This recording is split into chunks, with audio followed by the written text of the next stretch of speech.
Last time we talked about the mind-body problem. We raised the question of what is the causal relationship between the mind and the body? How do these two things, which seem very different, interact with each other? The body is made of matter. It's biological, it's physical, it's measurable, it's directly observable, it's subject to cause and effect and physical laws. Whereas the mind consists of beliefs, desires, emotions, thoughts, which don't seem at all physical. They don't seem clearly measurable. They're not directly observable. Do they even obey physical laws? How can these two very different things interact with each other? How do we answer the question of the causal relationship between the mind and the body?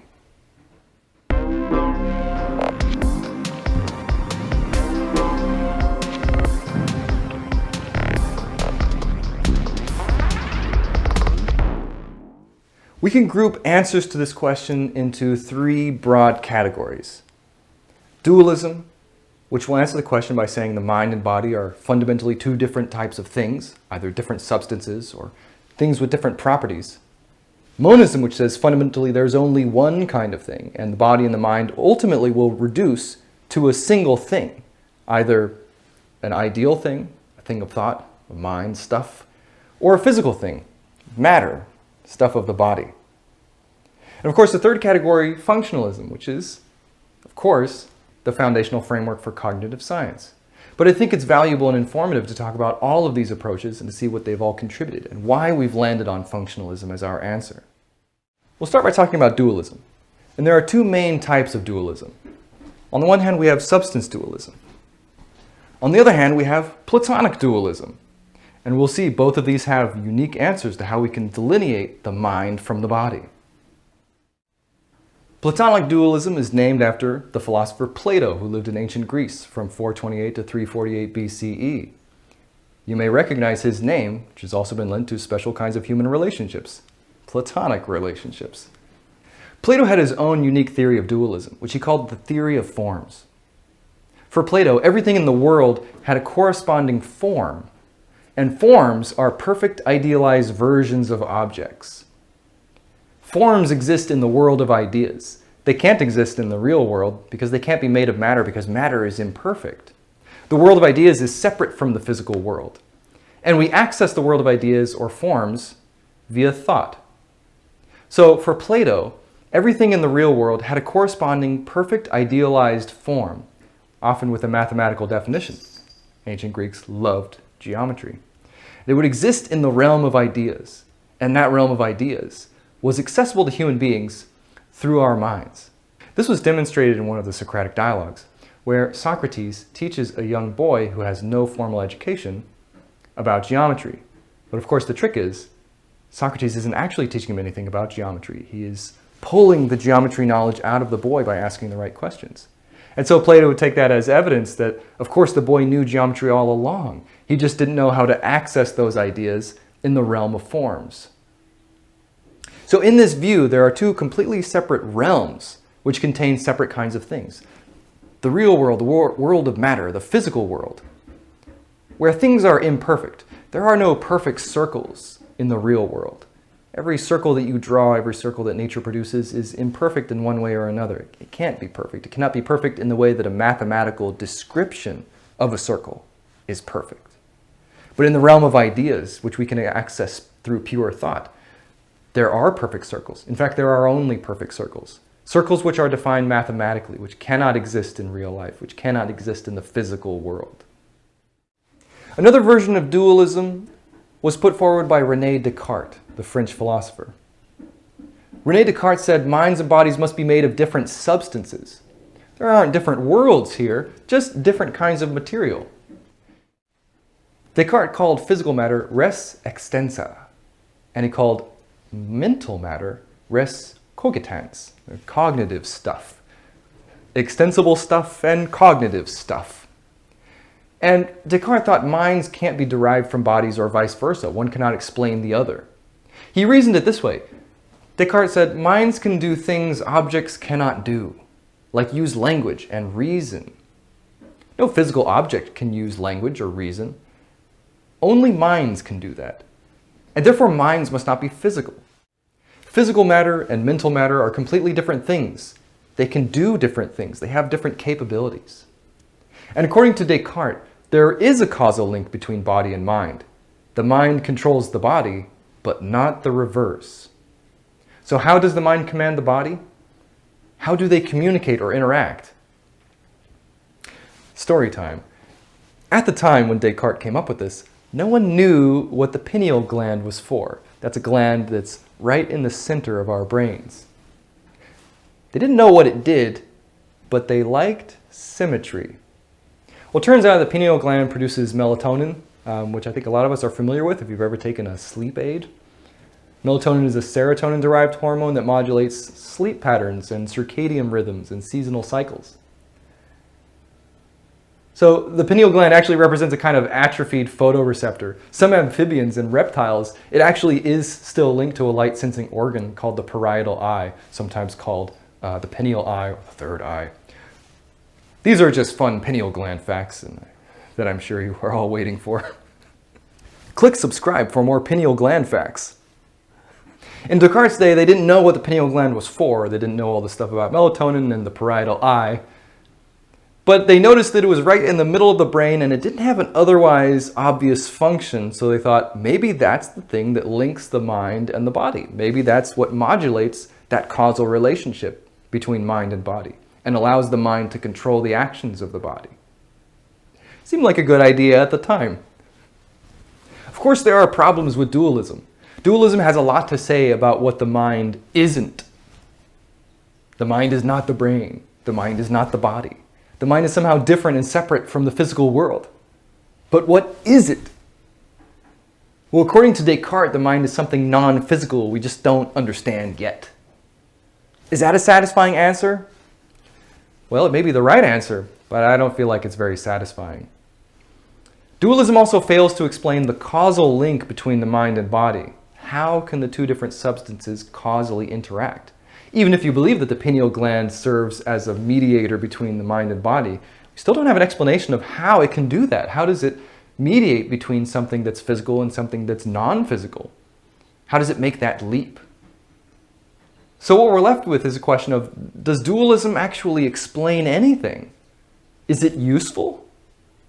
Also, what about the clear evidence we have that the body can influence the mind in the form of mind-altering drugs or brain damage? It seems very clear that the physical world has a strong impact on the kinds of thoughts that we can have. So if there is a causal link, it must go both ways. Or it must at least go in the direction from the physical to the mental. The philosopher Gilbert Ryle has a different answer. Gilbert Ryle says, imagine you're showing someone around campus. You visit the Green, you visit the Psych building, you visit the Student Center. And the person that you're taking on the tour, they see all of these things and they stop and ask, this is all great, but where's the university? That's probably going to sound like a pretty bizarre question to you. You can say, well, this is all the university. And they could ask you, well, wait, is that the university? What about this? This bench? The grass? That wall? Which of those things is the university? Can you actually point to something and say, there it is, there's the university? Not really, right? The university is a different category than the things that make it up. The university is the sum of all of its parts. It's a different kind of thing than all of the things that it's composed of. So maybe the mind is a similar thing. Maybe the mind is just a different kind of thing than the stuff that the mind is made of. Maybe the mind is still made of physical stuff, but it itself is in a different category. So maybe the mind is an emergent property from the interaction of the physical components of the brain and body. Maybe we can still explain everything in physical terms. It's just that the mind maybe occupies a slightly different descriptive space. There are a few more varieties of dualism we should talk about. John Stuart Mill has a variety of dualism that he calls property dualism, which admits that mind and body may be made of the same substance, but they're still different things because they have different properties. And Karl Popper gives us interactionism, which says the mind-body link goes both ways, where normally the mind controls the body, but the body can also influence the mind, which is sort of an update of Descartes' belief that there is a causal relationship that only goes in one direction. Karl Popper would cite examples like the placebo effect as an example of the mind influencing the body. For those of you who are unfamiliar with the placebo effect, for every new drug that goes to market, it has to go through extensive testing. And when drugs are tested, participants are put into two different groups. A group that receives the drug and a group that doesn't. They just receive a placebo, a sugar pill, something that shouldn't affect your body in any meaningful way. And what's been found every time these trials are run is a certain number of people who are in the placebo group who do not receive the real drug will still report some effect that would have been associated with the drug. Now, there's a version of this that's positive, the placebo, where they will report a benefit that would have been ascribed to the drug. Whatever the drug was supposed to do, they will experience. And there is a negative effect, where if there is an anticipated negative side effect, some people will experience that negative side effect even if they're taking a fake pill. Why is that happening? How does that prove that there is causality in the direction of mind to body? Well, the only thing that's different, the only thing that has been introduced into your body is the thought, the belief that you've taken a mind-altering drug or a body-altering drug, whichever the case may be. The drug doesn't actually do anything, it's fake. The only effect it could possibly have on you is if it causes you to believe that you've taken a real drug. So it's not the drug itself that's affecting your body. It's your belief in the drug that's affecting your body. And that's a clear causal relationship moving from mind to body. Of course, there are effects that go in the opposite direction. Karl Popper would say things happening in the body-mind direction would be something like acting irrationally or passionately. I don't know if I necessarily buy this example in particular, but for example, some people become very irrational when they're very hungry. This is the basis of all those Snickers commercials, right? Pepe, Pepe, te presento a Laura, la nueva de finanzas. Pepe, Pepe, te estoy hablando. Pepe.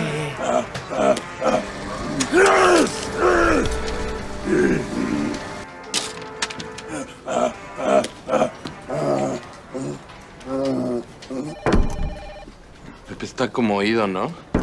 Sí, parece zombie cuando tiene hambre. Pepe, si sigues así te van a correr. Toma un Snickers. ¿Mejor? Mejor. Cuando tienes hambre, no eres tú.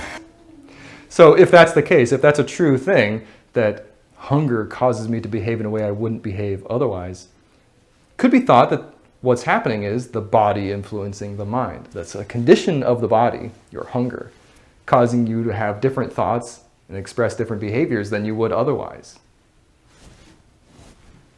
I guess it's true, some people get very hangry. Okay, let's contrast dualism with monism. If dualism says there's two kinds of stuff, or minds and bodies are different in some significant way, either by property or by category, monism says there's only one kind of stuff. And everything in the universe is fundamentally the same type of stuff. There's no distinction between minds and bodies in terms of what they are made of. Okay, there are two main types of monism, right? There are really only two logical possibilities here. Either everything is mental stuff, that's idealism. Everything in the universe is mental. Or everything in the universe is physical. That's physicalism. So really there are only two options. Minds and matter must coalesce, either both being minds or both being matter. Idealism, everything is mental. Physicalism, everything is physical. Idealism says that everything in the universe is mental or mentally constructed. And in that sense, reality is an illusion. So maybe the universe itself is a pervasive consciousness that connects all minds and souls together, or maybe we're all living in a simulation that was created by aliens or artificial intelligence. This might seem kind of wacky to us. I think that from a Western perspective, most Westerners are going to think like, oh, that's unfamiliar. But think about it this way, your only experience of the world is mental. So for all we know, we might be living in an illusion. How could you ever know? Of course, this gets us very close to solipsism, right? Maybe if the entire universe is an illusion or simulated, how do I know that anything exists besides myself? I may be the only thing that exists in the entire universe, for all I know. I may be a brain in a jar in some laboratory. I don't know. There's no way to know. This philosophical approach, turns out, is quite common. For example, many religions have some kind of idea about panentheism, the entire universe being contained within God, or a God, some kind of God, or pantheism, that everything that exists is God. Neoplatonism also takes a very similar approach. It says that everything really is just ideas. It takes Plato's idea of the world of forms and extends it to everything that exists. Is there a problem with idealism? Of course, inevitably there are problems, I think, with all of these approaches. Idealism is generally unfalsifiable. It doesn't really produce any proper hypotheses. And it doesn't seem like we can really use it to learn anything about the world. And that makes sense, because if you think reality is an illusion, then how could you really ever know what's real and what's not? How can you ever know anything for certain about the outside world? It doesn't really make any sense to study it if it's all false. There isn't really any predictive power. So one of the reasons that this is unfalsifiable is because under this view, presumably, we can't escape our own subjective conscious experience to prove anything about it by observing it objectively from the outside. There really isn't any outside perspective because our subjective experience, the mental experience, presumably extends everywhere. But there's another version of monism. Maybe everything isn't mental stuff, maybe everything is physical stuff. Physicalism seems to be a very pervasive mode of thinking in the modern Western world, at least in the weird world, the Western, educated, industrialized, rich, democratic countries. Well, what is physicalism? Physicalism just says that everything in the universe must be physical. One version of this is atom theory, right? The theory that everything is composed of some kind of atomic units that are themselves physical matter. And that physical properties of matter are determined by the properties of the atoms rather than some idealized forms. So here's a fun fact about atom theory. We normally think of atom theory as a very modern theory, something that came about in the early 1900s when we started learning more about subatomic particles and physics. But actually it has its origins in ancient Greece, of all places. So a philosopher named Democritus said that atoms are indivisible, that there's space between atoms, that physical properties of matter are determined by the shape and organization of atoms. It's pretty crazy. He seems to have intuited almost everything that we now know to be true about atoms, just by sheer coincidence. It's not like he could have observed those things. He arrived there just by pure reason. So I find that pretty mind-blowing. In this view, the mind would have to be emergent from the physical units and their interactions. As you know, there is no physical unit that can think on its own. Descartes was right about that. He was right to say that there is no type of matter that we know of that can just think or can do thinking things. From an atomic perspective, that's true. There are no thinking atoms. So somehow thought and mental stuff and mind must emerge from the interaction of those parts. A more modern version of this might be identity theory. And identity theory states very specifically that mental states are brain states. So this is in contrast to functionalism. Identity theory says the mind is the brain. Your subjective report might say, oh, I'm feeling good. That's how I feel. That's how my subjective internal experience feels to me. I feel great. But we could also describe it in objective physical terms. We could say, oh, there's an activation of dopaminergic neurons in the mesocortical limbic system. Of course, you can go into much, much more detail. But is that biochemical description sufficient? Certain eliminativists, certain proponents of identity theory will say, yes, everything is physical. If you have a detailed enough physical description of the biochemical processes going on in your brain, then you have described your mental state. There are no mental states that exist separate from these physical descriptions. Mental states are actually physical states of the brain. And another claim of this is that mental states can be identified with physical states through scientific analysis. The two are identical. So it's making a strong claim about what we can know and what we can learn and how we can access it. But it does stand in contrast to the fundamental framework for cognitive science, which is functionalism, where we say mental states are defined in functional terms. We don't think that they're identical to any particular physical state or physical brain configuration.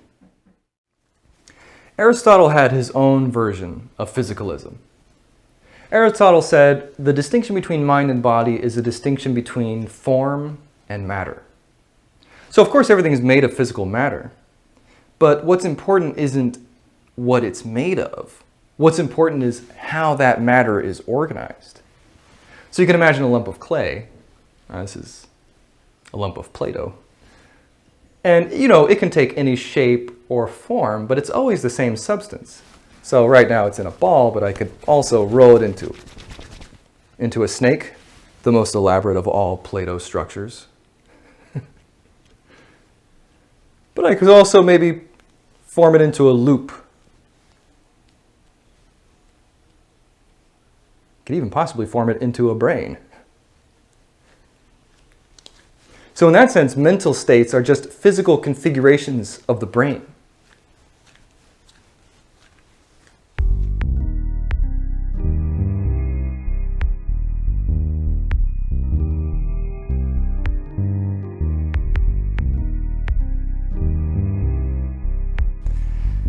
I might even be able to make a brain. It's not bad. I'm kind of impressed. Anyways, Aristotle's version of physicalism makes a distinction between the form and the stuff that it's made of. Could we make an actual brain out of Play-Doh? I don't know. Maybe if we had the right kind of Play-Doh, maybe this would actually work. So like Platonism, there is a form, but it doesn't exist in some separate realm of ideas that's only accessible via pure thought. Form is just a property that matter can take. It's the shape of something. And the shape of something, under Aristotelian physicalism, is what counts. So here's a question. Is this actually really different from property dualism? Maybe property dualism is just Aristotle's physicalism with a fancy new coat of paint. How different are these theories really? So this brings us back to functionalism, right? The idea that the same mental state can be realized in different ways by different physical systems. So yeah, maybe form matters, maybe shape is what counts, maybe property is important, but maybe there are a lot of different shapes, a lot of different forms that can converge on the same functional properties. Maybe you don't have to make a brain out of the same material, maybe it doesn't even have to be in the same configuration in order to have the same kinds of mental states. So we can imagine something like a space alien with an entirely different biology reporting that it experiences feeling good. And you could imagine an octopus or a cuttlefish feeling good. You can imagine your cat or dog feeling good. We can imagine each other feeling good. It could be that all of these different things have totally different physical systems that are all converging on the same kind of experience. So maybe that's what counts. Maybe what counts is whether we all experience something similar. Maybe what counts are those functional profiles. Maybe we converge on the same kind of functionality. We want to say that we're all having the same kinds of mental states and that those mental states are just properties or descriptions that are instantiated by those physical systems in different ways. Maybe there's a way of harmonizing a lot of these different accounts into a single view that makes sense of everything. Yes, ultimately everything is physical matter. Physical matter is what the universe is made of. But matter can have different properties in different configurations. And of course there are going to be some configurations that look very different but maybe converge on very similar properties. So this might get us to a definition of functionalism that describes mental states that can occur in different organisms, that can occur in machines, that can occur in us and octopus and cuttlefish and space aliens and artificial intelligence. The matter may be different, the configurations may be different, but the properties are similar. There's a functional sameness. That's something that we all maybe share. All right, so I just want to sum up some of the key ideas today. We talked about the different possible solutions that might exist for the mind-body problem. Monism on the one hand, which can reduce either to idealism, where everything is mental, or physicalism, where everything is physical. And dualism on the other hand, and there are many varieties, many flavors of dualism. Substance dualism, where different things are made of different substances. Maybe minds are made of mind stuff, and bodies are made of body stuff. Mind and matter. And there's property dualism, where maybe they're not made of different substances, they just have different properties. And there are some variations on that. Maybe it's form that matters. And of course, there are these interactions between mind and body. What direction does the causality go? It certainly seems we have evidence of causality going in both directions. Which one is more important or more primary? It's not exactly clear. There's some kind of complex relationship between mind and body that goes both ways. And that might explain how we achieve the subjective internal experience that we all seem to have, but none of us seem to share.